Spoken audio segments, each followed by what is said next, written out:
वंदू चक्रधरा कृपा गुणवरा सर्वेश्वरा चित्परा कारुण्यानटनागरा द्वैकरा विघ्नादिदोषहारा संबंधे जडजीव तारुणवरा पुता कृता हि धरा दातारा करुणा करा वरमते द्यावी विभो गुर्जरा। श्री गोपाल कृष्ण महाराज की जय। श्री दत्तात्रेय महाराज की जय। श्री चक्रपाणी महाराज की जय। श्री गोविंद प्रभु महाराज की जय। सर्वज्ञ श्री चक्रधर स्वामी की जय। माय बापो, माया ही परमेश्वराची प्रथम करण आहे। माया परमेश्वराचे प्रथम करण। सगळ्या गोष्टी परमेश्वर मायाच्या हाताने करून घेतात। श्रीकृष्ण महाराज म्हणतात, अर्जुना मायाध्यक्षेन प्रकृती सुयेते सचराचरम हेतू नानेन कौंतेय जगद्वी परिवर्तते। म्हणजे मायाच्या हाताने परमेश्वर सृष्टीची रचना संहार करतात आणि ह्या जीवाला अव्यक्तातून व्यक्तात आणतात, व्यक्तातून अव्यक्तात नेतात। अव्यक्त देनी भूतानी व्यक्त मध्येनी भारत अव्यक्त निधनानैव तत्र काबर देवना असे श्रीकृष्ण महाराज गीतेमध्ये म्हणतात। आणि ही प्रकृती जी आहे तर ही अतिशय दुस्तर आहे। दैवी हेशा गुणमयी मम माया दुरत्यया मामेव ए प्रपद्यन्ते मायामितांतरन्ति ते म्हणले की हे दैवी आहे, गुणमयी आहे। दैवी हेशा गुणमयी मम माया दुरत्यया आणि तरुण जाण्यास फार अवघड आहे। पण मामेव ए प्रपद्यते म्हणजे मला शरण येतात ते पात्र ह्या प्रकृतीला म्हणजे तरुण जातात, प्रकृतीला उलंदून पलीकडे जातात, माझ्यापर्यंत येतात।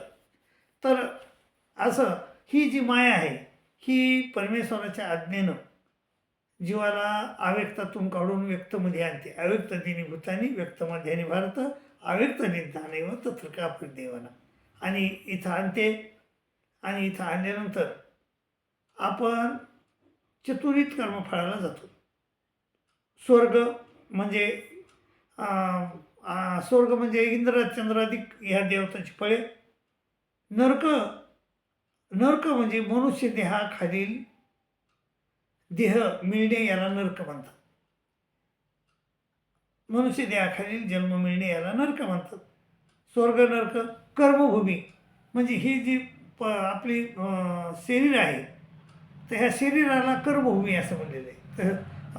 तर ह्या शरीराला कर्मभूमी म्हणले तर कारण कर्म करायची भूमी आहे ती, म्हणून त्याला कर्मभूमी म्हणले। स्वर्ग नरक कर्मभूमी आणि मोक्ष उच्च देवतेच्या फळाला मोक्ष म्हणलेले। तर असं स्वर्ग नरक कर्म मोक्षाला जातो आपण। पण माय बाबा हो, आपण जास्त कुठं जातो? कोट्यावधी माणसापैकी एखादा जीव परमेश्वर प्राप्तीला जातो, परंतु बाकी सगळे जीव कुठं जातात? मग सगळे जीव नरकाला जातात। जवळजवळ 99% जीव नरकाला जातात। पण तुम्ही एवढे भाग्यवान आहात की तुम्हाला हा नरदेह म्हणजे कर्मभूमी प्राप्त झाली। 3 कर्मभूमी आहेत। एक जड कर्मभूमी म्हणते तिला, ती सेतुबंध रामेश्वरापासून तर हिमालयापर्यंत हा जो 500 योजनाचा पट्टा आहे त्याला कर्मभूमी म्हणलेलं आहे। आणि दुसरी कर्मभूमी म्हणजे आपला मनुष्य देह, याला बी कर्मभूमी म्हणले। स्वर्ग नरक कर्मभूमी आणि मोक्ष असं म्हणलेलं आहे। तर त्या कर्मभूमी आणि आणि तिसरी कर्मभूमी म्हणजे देवता कर्मभूमी। मग 13 कोटी देवता, त्या देवतेचं नाव कर्मभूमी आहे। अशा 3 कर्मभूमी आहेत। तर हा जे जग आहे हे परमेश्वराच्या मतानुसार अनेक मतं आहेत। जग कसं निर्माण झालं याबद्दल अनेक मतं आहेत। शास्त्रज्ञांचे मतं वेगळे आहेत आणि जेवढे धर्मपंथ आहेत तेवढ्या धर्मपंथाच्या लोकांचे बी मतं वेगवेगळे आहेत। पण मी इथं तुम्हाला भगवान श्री चक्रधर स्वामी महाराजाचं मत सांगायलो। तर ते म्हणतात की बाबा माया जी काय करते, स्थूळाच्या ढिगावरून 5 भूतन 3 गुण आणते। म्हणजे पृथ्वी आप तेजो आकाश रस तम सत्व तर हे 5 भूतं 3 गुण आणते आणि त्याची एक जूट तयार करते आणि अशा 8 जुटीचा एक विटोला तयार करते म्हणजे मोठी आणि अनेक विटोल्याचा एक परमाणू तयार करते आणि अनेक परमाणूचा एक भेंड तयार होतो. हा भेंड 50 कोटी योजन एवढा मोठा असतो. त्या भेंडाचे 2 विभाग आहेत, एक कर्मभूमी आणि दुसरी भोगभूमी, असे 2 विभाग त्या भेंडाचे आहेत. तर कर्मभूमी हे 500 योजन आहे, बाकी सगळी मोठी जी आहे ती भोगभूमी आहे. तर ह्या कर्मभूमीत माणूस जर आलं तर त्या कर्माची निष्पत्ती असते ह्या कर्मभूमीमध्ये. भोगभूमीमध्ये कर्माची निष्पत्ती नाही. तिकडं आपल्या जे शरीरामध्ये पिंडस्थ आहेत त्या पिंडस्था कमी असतात, त्यामुळं तिकडं आपल्याला परमेश्वर प्राप्ती होत नाही. आणि परमेश्वर बी जर तिकडे गेले तर परमेश्वराचा बी देह आयुक्त होतं, ते बी जीवाचा उद्धार करू शकत नाही. म्हणजे अशी ही भोगभूमी आहे. तर फक्त उद्धार होतो कर्मभूमीतच, उद्धार कर्माचा लेप लागतो कर्मभूमीतच, आपल्याला परमेश्वर प्राप्त होतो कर्मभूमीतच. तर मग कर्मभूमी महत्त्वाची आहे. तर मायबाप हो, तुम्ही जेवढे ऐकायलात ना तेवढे मनुष्य देहामध्ये युक्त आहेत. तुम्हाला मनुष्य देह लाभलेला आहे. तुमचा जन्म कर्मभूमीत झालेला आहे, त्यामुळं तुम्ही अत्यंत भाग्याचे आहेत. तुम्ही अत्यंत भाग्याचे आहेत. तर भाग्याचे लोक आहेत तुम्ही, म्हणून आणि तुम्ही आता हा गीता ऐकायले तो एक भाग्य आहे. आणि मग एवढं भाग्याची माणसं आहेत ना तुम्ही, तुमचं कधीही वाईट होत नाही, कधीही वाईट होणार नाही. तर मायबाबा तुम्हाला एक कन्सेप्ट सांगतो. तर असा हा भेंड तयार झाला आणि भेंड तो कासवाकार मूर्तीमध्ये बसून द्याला, विश्वदेवतेच्या कासवाकार मूर्तीमध्ये बसून द्याला आणि तो 56 कोटी ही पृथ्वी तयार झाली. आणि पृथ्वी तयार झाल्यानंतर मायानं जीवाला हरितातून प्रपंचात लुटून दिलं. प्रपंचात आला जीव आणि इथं आल्यावर काय करायला तो चतुर्विध कर्मफळाला चाललाय. स्वर्गाला जातो कधी, नरकाला जातो कधी, कधी कर्मभूमीत येतो, कधी उंच देवतेच्या फळाला म्हणजे मोक्षाला जातो. तर असं स्वर्ग नरक कर्मभूमी मोक्षाला चतुर्विधीमध्ये फिरत राहतो. तर मग मायबाबू, तर तुम्हाला एक महत्त्वाची गोष्ट सांगायची म्हणजे स्वामीने सांगितलेली की हा जो एक भेंड आहे, हा भेंड तर ही पृथ्वी जी आहे आपली, तर ह्या पृथ्वीमध्ये 69% पाणी आहे. हे शास्त्रज्ञाच्या मतानुसार देखील तसं आहे की ह्या पृथ्वीमध्ये 69% पाणी आहे आणि 31% जमीन आहे. तर बाबा मला सांगा की जे नरकातले माणसं आहेत, नरक म्हणजे काय, मनुष्य देहाखालील जीवाला नरक म्हणतात. मनुष्य देहा 184 योनी आहेत. तर त्या 184 योन्यापैकी मनुष्य देहाखालील ज्या योन्या येतात त्या योनीला नरक योनी म्हणलेलं आहे. तर अगोदर आपण 99 म्हणजे 70% ह्या म्हणजे याच्यापैकी 100% समजा जमीन आपण धरली तर 100% म्हणजे 70% जमिनी म्हणजे 69% जमिनीवरले जे लोक आहेत ते नरकात आहेत पडलेले, म्हणजे पाण्यात पडलेले आहेत. मग त्याच्यात मासे असतील, कासव असतील, सापं असतील, सुसरी असतील, मगरी असतील, काय असतील ते असतील, पण ते सगळे जीव आहेत आणि ते सगळे नरकातले जीव आहेत. म्हणजे आधीच 70% जमीन ही नरकाच्या जीवानं व्यापलेली आहे. आता 30% जमीन आहे. तर त्या 30% जमिनीचा विचार करा. तर 30% जमिनीवर फक्त तुम्हाला मनुष्य मात्र दिसते ना, बाकी तिकडं तुम्हाला मनुष्य दिसणार नाही. इकडं ह्या 30%, 29%, 31% जमिनीवर तुम्हाला मनुष्य दिसते.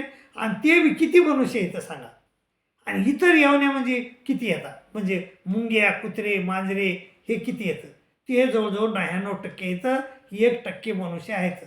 बरं, ते मनुष्य आहेत, पण त्या मनुष्याला तरी हे कळालंय का, समजलंय का मनुष्य देहामध्ये आल्यावर की मी माणूस आहे, हे समजलेलं नाही. म्हणूनच तर संत तुकडोजी म्हणतात की माणूस द्या म्हणजे माणूस द्या, आयशी भीक मागता प्रभू दिसला. त्याला प्रभू दिसले तुकडोजी महाराजाला, पण प्रभूजी काय करू लागले, भीक मागू लागले. कशाची, माणसाची. माणूस द्या म्हणजे माणूस द्या, ऐशी भीक मागता प्रभू दिसला. म्हणजे तुकडोजीच्या मताप्रमाणे ह्या पृथ्वीवर एक बी माणूस नाही, असं झालं का नाही. आणि खरंच आहे त्याचं की कारण आपण कधी विचारत नाही करत की बैलामध्ये आणि आपल्यामध्ये काय फरक आहे, इतर येवण्यामध्ये आणि आपल्यामध्ये काय फरक आहे. हे याचा विचार जो करत नाही तो म्हणजे तो मग माणूस नाही. तर आपल्यात आणि त्याच्यामध्ये 3 फरक आहेत मायबाप. प्रमुखतः 3 फरक आहेत. तसे तर चिल्लर अनेक फरक आहेत, पण प्रमुख 3 फरक आहेत. एक, त्याला बुद्धी नाही, आपल्याला बुद्धी आहे. त्याला वाचा नाही, आपल्याला वाचा आहे. त्याला स्वतंत्रता नाही, आपल्याला स्वतंत्रता आहे. हे 3 गोष्टीचा आपण कधी विचार केला का? कधीच केला नाही आयुष्यामध्ये. मग ह्या 3 गोष्टीचा आपण विचार केला पाहिजे आणि हे बी विचार केला पाहिजे की म्हणजे कितीतरी जीव हे नरकात पडलेले आहेत आणि आपणच भाग्यवान आहोत की आपण ह्या देहामध्ये आलो, मनुष्य देहामध्ये. तर मग आपण किती भाग्याचे आहोत. आणि मग आपण जर भाग्याचे आहोत तर मग आपल्याला इथं का आणलंय, कशाला आणलंय आणि आपण इथं आल्यावर आपण इथं काय करायला पाहिजे आणि इथं आपण काय करायलो याचा विचार आपण केला पाहिजे. आणि मायबाबा तर तुम्ही गीता जर वाचली तर तुम्हाला कळून जाईल की तुम्हाला इथं कोणा आणलं, परमेश्वरानं आणलं. का आणलं? तुम्हाला परमेश्वराजवळ जो आनंद आहे तो देण्याचा आहे तुम्हाला. तर तो आनंद देण्यासाठी आणलेला आहे आणि तो आनंद मग तुम्ही घ्यायला पाहिजे. तर ते आनंद घेण्यासाठी तुम्ही इथं आलं. मग इथं आल्यानंतर आनंद कशाने मिळेल? तर तो बी गीतानं सांगितले तुम्हाला की निर्माण मोह म्हणजे ह्या संसाराची आसक्ती सोडली ज्यानं, आणि ज्यानं जित्तसंग दोष ज्यानं इंद्रिय ताब्यात ठेवले, आध्यात्मनित्य जो परमेश्वराचं नित्य स्मरण करतो, विनिवृत्त कामातून विनिवृत्त झालेला आहे. विनिवृत्त कामात द्वंद्वरे मुक्ता, द्वंद्व सुखदुःखादी द्वंद्वातून मुक्त झालेला आहे. असा आमूढ झालेला माणूस तो त्या परमेश्वराचा आनंद घेण्याला योग्य होतो. म्हणून मायबाप आपल्याला परमेश्वराचा आनंद घेण्याला योग्य व्हायचं आहे. आणि आपण भाग्याचे आहोत. तुम्ही सगळेजण भाग्याचे आहात. तुम्ही मनुष्य देहामध्ये आलात, कर्मभूमीमध्ये आहात. तुम्हाला निश्चितच इथं परमेश्वर होऊ शकतो. म्हणून त्वरा करा आणि परमेश्वरानं गीता वाचा, गीतेतलं ज्ञान समजून घ्या आणि त्याप्रमाणे चला आणि तुमचं भलं करून घ्या अशी मी तुम्हाला नम्र विनंती करतो आणि तुमची रजा घेतो. दंडवत प्रणाम, दंडवत प्रणाम, दंडवत.